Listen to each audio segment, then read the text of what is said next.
Le second livre des Chroniques, chapitre 29.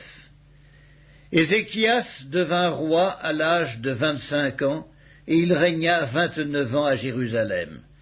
Sa mère s'appelait Abijah, fille de Zacharie. Il fit ce qui est droit aux yeux de l'Éternel, entièrement comme avait fait David son père. La première année de son règne, au premier mois, il ouvrit les portes de la maison de l'Éternel et les répara. Il fit venir les sacrificateurs et les Lévites, qu'il assembla dans la place orientale, et il leur dit, « Écoutez-moi, Lévites, maintenant sanctifiez-vous, sanctifiez la maison de l'Éternel, le Dieu de vos pères, et mettez ce qui est impur hors du sanctuaire, car nos pères ont péché, ils ont fait ce qui est mal aux yeux de l'Éternel, notre Dieu. Ils l'ont abandonné, ils ont détourné leur regard du tabernacle de l'Éternel et lui ont tourné le dos. Ils ont même fermé les portes du portique et éteint les lampes, et ils n'ont offert au Dieu d'Israël ni parfum ni holocauste dans le sanctuaire.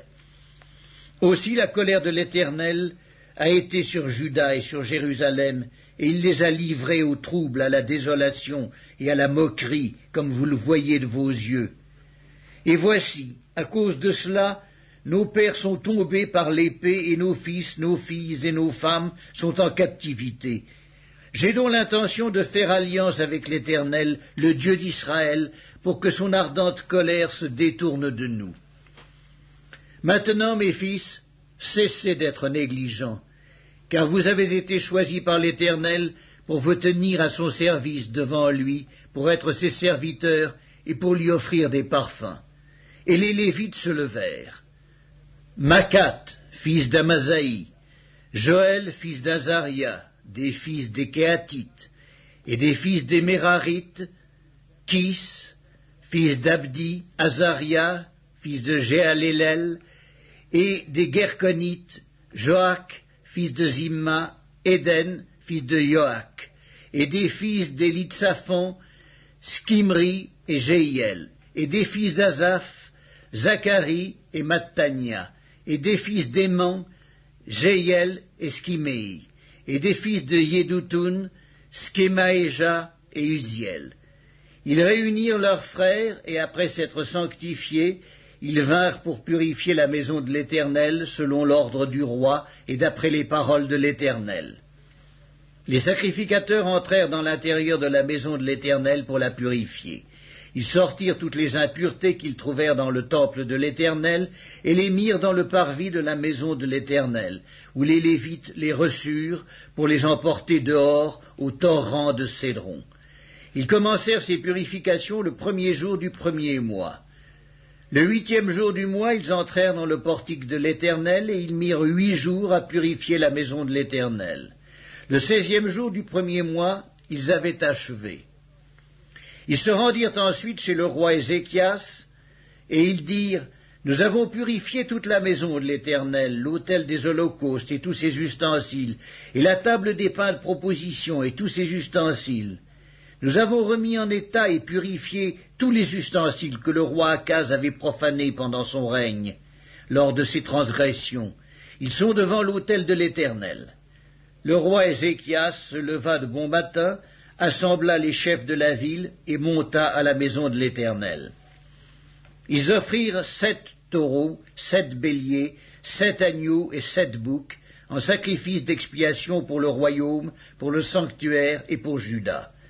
Le roi ordonna aux sacrificateurs, fils d'Aaron, de les offrir sur l'autel de l'Éternel. Les sacrificateurs égorgèrent les bœufs et reçurent le sang qu'ils répandirent sur l'autel. Ils égorgèrent les béliers et répandirent le sang sur l'autel. Ils égorgèrent les agneaux et répandirent le sang sur l'autel. On amena ensuite les boucs expiatoires devant le roi et devant l'assemblée, qui posèrent leurs mains sur eux. Les sacrificateurs les égorgèrent et répandirent leur sang au pied de l'autel en expiation pour les péchés de tout Israël, car c'était pour tout Israël que le roi avait ordonné l'holocauste et le sacrifice d'expiation. Il fit placer les Lévites dans la maison de l'Éternel avec des cymbales, des luttes et des harpes, selon l'ordre de David, de Gad, le voyant du roi, et de Nathan le prophète. car c'était un ordre de l'Éternel transmis par ses prophètes.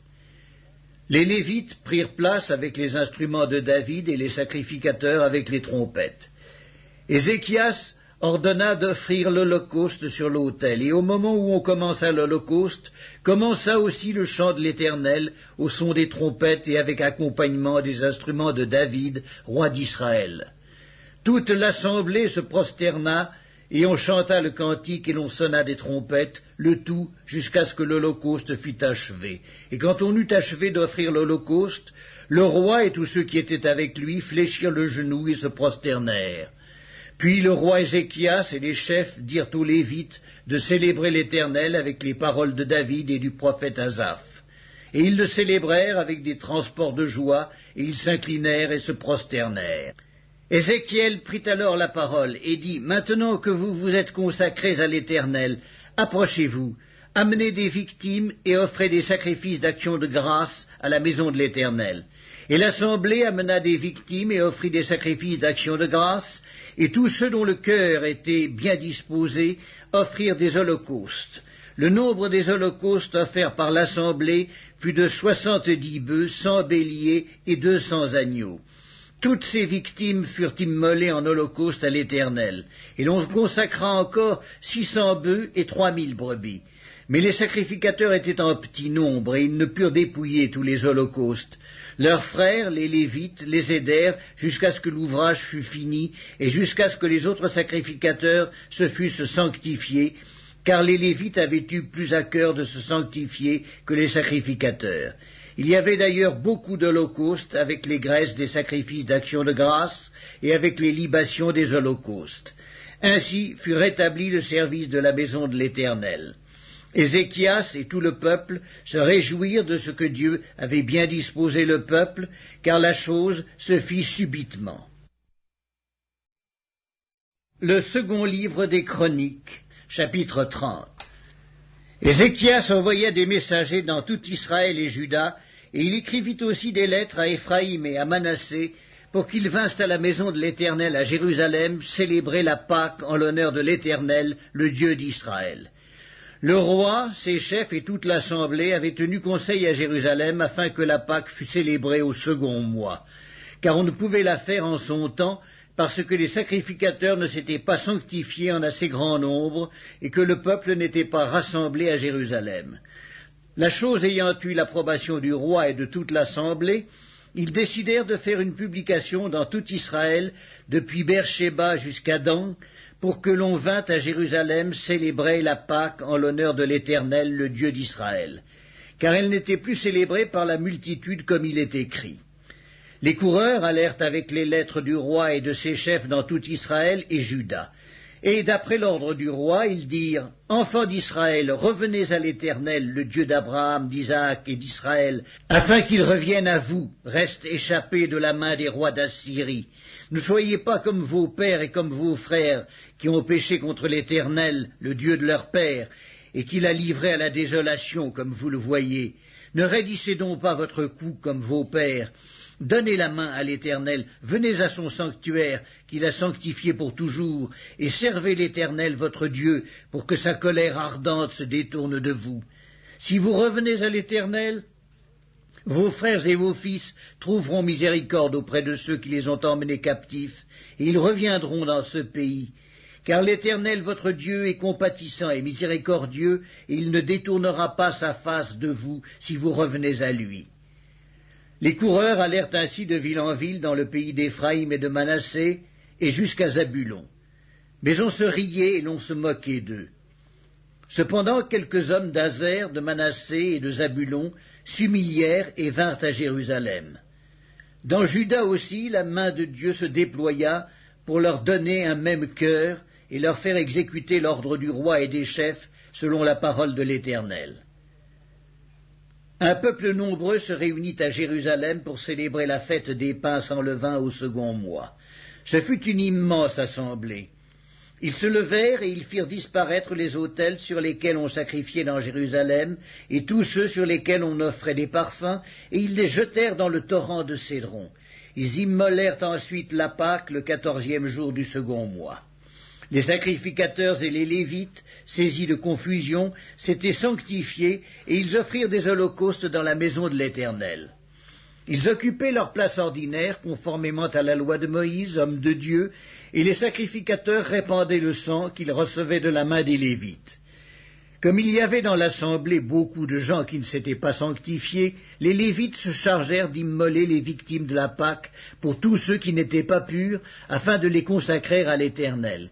Car une grande partie du peuple, beaucoup de ceux d'Éphraïm, de Manassé, d'Issachar et de Zabulon, ne s'étaient pas purifiés, et ils mangèrent la Pâque sans se conformer à ce qui est écrit. Mais Ézéchias pria pour eux en disant « Veuille l'Éternel qui est bon, pardonner à tous ceux qui ont appliqué leur cœur à chercher Dieu, l'Éternel, le Dieu de leur père, quoiqu'ils n'aient pas pratiqué la sainte purification. » L'Éternel exauça Ézéchias, et il pardonna au peuple. Ainsi les enfants d'Israël qui se trouvèrent à Jérusalem célébrèrent la fête des pains sans levain pendant 7 jours, avec une grande joie. Et chaque jour, les Lévites et les sacrificateurs louaient l'Éternel avec les instruments qui retentissaient en son honneur. Ézéchias parla au cœur de tous les Lévites, qui montraient une grande intelligence pour le service de l'Éternel. Ils mangèrent les victimes pendant 7 jours, offrant des sacrifices d'action de grâce et louant l'Éternel, le Dieu de leur père. Toute l'assemblée fut d'avis de célébrer 7 autres jours, et ils célébrèrent joyeusement ces 7 jours, car Ézéchias, roi de Juda, avait donné à l'assemblée 1000 taureaux et 7000 brebis, et les chefs lui donnèrent 1000 taureaux et 10 000 brebis, et des sacrificateurs en grand nombre s'étaient sanctifiés. Toute l'assemblée de Juda et les sacrificateurs et les Lévites et tout le peuple venu d'Israël et les étrangers venus du pays d'Israël ou établis en Juda se livrèrent à la joie. Il y eut à Jérusalem de grandes réjouissances, et depuis le temps de Salomon, fils de David, roi d'Israël, rien de semblable n'avait eu lieu dans Jérusalem. Les sacrificateurs et les Lévites se levèrent et bénirent le peuple, et leur voix fut entendue et leur prière parvint jusqu'aux cieux, jusqu'à la sainte demeure de l'Éternel. Le second livre des Chroniques, chapitre 31. Lorsque tout cela fut terminé, tous ceux d'Israël qui étaient présents partirent pour les villes de Juda, et ils brisèrent les statues, abattirent les idoles, et renversèrent entièrement les hauts lieux et les autels dans tout Juda et Benjamin, et dans Éphraïm et Manassé. Puis tous les enfants d'Israël retournèrent dans leur ville, chacun dans sa propriété. Ézéchias rétablit les classes des sacrificateurs et des Lévites d'après leur division, chacun selon ses fonctions, sacrificateurs et Lévites, pour les holocaustes et les sacrifices d'action de grâce, pour le service, pour les chants et les louanges, aux portes du camp de l'Éternel. Le roi donna une portion de ses biens pour les holocaustes du matin et du soir, et pour les holocaustes des sabbats, des nouvelles lunes et des fêtes, comme il est écrit dans la loi de l'Éternel. Et il dit au peuple, aux habitants de Jérusalem, de donner la portion des sacrificateurs et des Lévites afin qu'ils observassent fidèlement la loi de l'Éternel. Lorsque la chose fut répandue, les enfants d'Israël donnèrent en abondance les prémices du blé, du mou, de l'huile, du miel et de tous les produits des champs. Ils apportèrent aussi en abondance la dîme de tout. De même, les enfants d'Israël et de Juda qui demeuraient dans les villes de Juda donnèrent la dîme du gros et du menu bétail et la dîme des choses saintes qui étaient consacrées à l'Éternel, leur Dieu, et dont on fit plusieurs tas. On commença à former les tas au 3e mois et l'on acheva au 7e mois. Ézéchias et les chefs vinrent voir les tas et ils bénirent l'Éternel et son peuple d'Israël. Et Ézéchias interrogea les sacrificateurs et les Lévites au sujet de ces tas. Alors le souverain sacrificateur Azaria, de la maison de Sadoc, lui répondit « Depuis qu'on a commencé d'apporter les offrandes dans la maison de l'Éternel, nous avons mangé, nous nous sommes rassasiés, et nous en avons beaucoup laissé, car l'Éternel a béni son peuple, et voici la grande quantité qu'il y a de reste. » Ézéchias donna l'ordre de préparer des chambres dans la maison de l'Éternel, et on les prépara. On y apporta fidèlement les offrandes, la dîme et les choses saintes. Le Lévite Conania en eut l'intendance et son frère Skiméi était en second. Jéiel, Azazia, Nakat, Azaël, Jérimoth, Josabad, Eliel, Gismakia, Macat et Benaja étaient employés sous la direction de Conania et de son frère Schiméi, d'après l'ordre du roi Ézéchias et d'Azaria, chef de la maison de Dieu. Le Lévite Coré, fils de Jimna, portier de l'Orient, avait l'intendance des dons volontaires faits à Dieu pour distribuer ce qui était présenté à l'Éternel par élévation et les choses très saintes.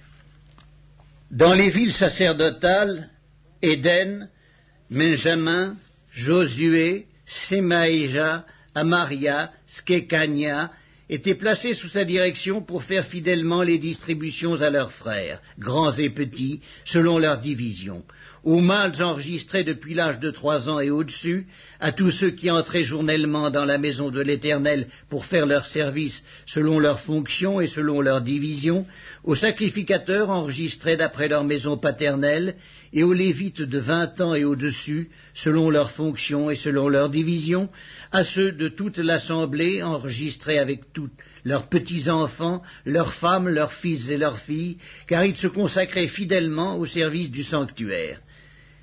Et pour les fils d'Aaron, les sacrificateurs qui demeuraient à la campagne, dans les banlieues de leur ville, il y avait dans chaque ville des hommes désignés par leur nom pour distribuer les portions à tous les mâles des sacrificateurs et à tous les Lévites enregistrés.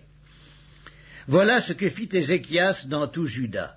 Il fit ce qui est bien, ce qui est droit, ce qui est vrai devant l'Éternel son Dieu. Il agit de tout son cœur et il réussit dans tout ce qu'il entreprit en recherchant son Dieu pour le service de la maison de Dieu, pour la loi et pour les commandements.